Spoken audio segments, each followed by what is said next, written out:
तो दोस्तों आखिरकार 6 सालों का इंतजार करने के बाद स्त्री 2 आने वाली है एंड आई होप कि इतना लंबा इंतजार वर्थ इट होगा। हाल ही में इसका ट्रेलर आया है जो कि काफ़ी प्रॉमिसिंग लग रही है। तो चलिए इस ट्रेलर में क्या कुछ इंटरेस्टिंग है जानते हैं। मैडॉक वालों ने मुंजिया की सक्सेस को देखते हुए हड़बड़ी में ही सही पर स्त्री 2 का एक छोटा सा टीजर हमारे सामने रख दिया था जो कि मुंजिया की बॉक्स ऑफिस कलेक्शंस को बढ़ाने की एक अच्छी स्ट्रेटेजी थी। अब उन्होंने 2 मिनट 54 सेकंड का ये ट्रेलर रिलीज किया है जो हमारे सामने इस फिल्म से रिलेटेड लगभग सब कुछ खोल कर रख देती है। 15 अगस्त को आने वाली इस फिल्म में दोबारा से आपको राजकुमार राव, श्रद्धा कपूर, पंकज त्रिपाठी, अभिषेक बनर्जी और अपार शक्ति खुराना लीड रोल में दिखाई देंगे। अमर कौशिक द्वारा डायरेक्टेड या हॉरर कॉमेडी 2018 की सुपरहिट फिल्म स्त्री का सीक्वल है जिसने ऑडियंस को भरपूर एंटरटेन किया था।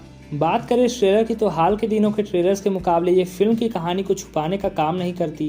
अकॉर्डिंग टू मी इस फिल्म की कहानी ठीक पार्ट 1 के बाद से शुरू होगी जिसमें गांव से स्त्री के जाने के बाद सभी गांव वाले चैन की जिंदगी जी रहे होते हैं। पर ये ज्यादा लंबा नहीं चलता क्योंकि स्त्री के जाने के बाद एक नया थ्रेट गांव वालों पर मंडरा रहा है जिसे सभी सरकटे के नाम से बुलाते हैं। और ऐसा नहीं है कि इसको इसी फिल्म से इंट्रोड्यूस किया जा रहा है बल्कि इसके रेफरेंस हमें पार्ट 1 में भी देखने को मिले थे जिसमें चंदेरी पुराण में भी इसके बारे में बताया गया था। और यह वही पिशाच होने वाला है जिसने स्त्री को स्त्री बनाया। आई मीन यू नो कि स्त्री एक वैसा थी लेकिन उसे भी एक सच्चे प्यार की तलाश थी और उसे वो मिला भी। पर इस पिशाच बने आदमी से वो सहा नहीं गया और उसने स्त्री और उसके लवर दोनों को ही मार डाला। और इसी के बाद उसे गांव के राजा या किसी बड़े आदमी ने सर काट कर सजा दी। इस इंसिडेंट के बाद से ये दोनों एक दूसरे के सबसे बड़े दुश्मन बन गए। लेकिन जब तक उस गांव में स्त्री रहती तब तक वो पिशाच कुछ नहीं कर सकता था लेकिन अब वो आजाद हो चुका है। और ट्रेलर के इस सीन में हम देख सकते हैं कि चंदेरी गांव के सभी औरतों को उसने किडनैप करके किसी पुराने बरगद के पेड़ के नीचे टकली करके बांध रखा है। ऐसा वो इसलिए कर रहा होगा क्योंकि सम काइंड ऑफ महापूजा के बाद वो खुद के सर को अपने धड़ के साथ जोड़ सके ताकि वो और भी शक्तिशाली होकर स्त्री से अपना बदला ले सके। गांव के सभी मर्द इससे काफी डरे हुए हैं।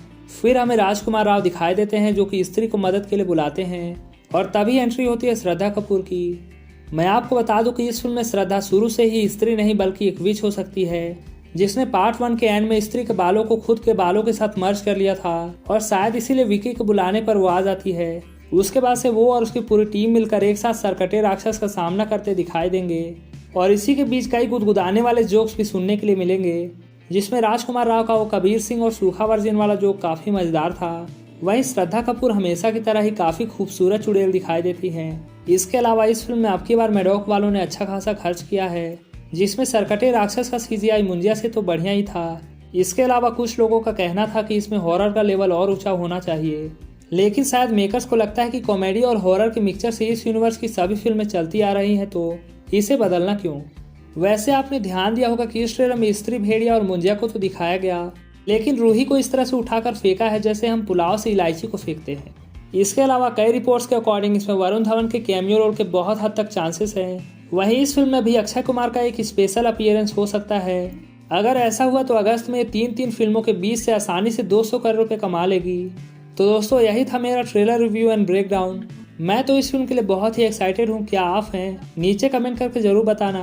अगर वीडियो पसंद आया हो तो इसे लाइक कर दें और चैनल को सब्सक्राइब कर दें। मिलते हैं अगले वीडियो में।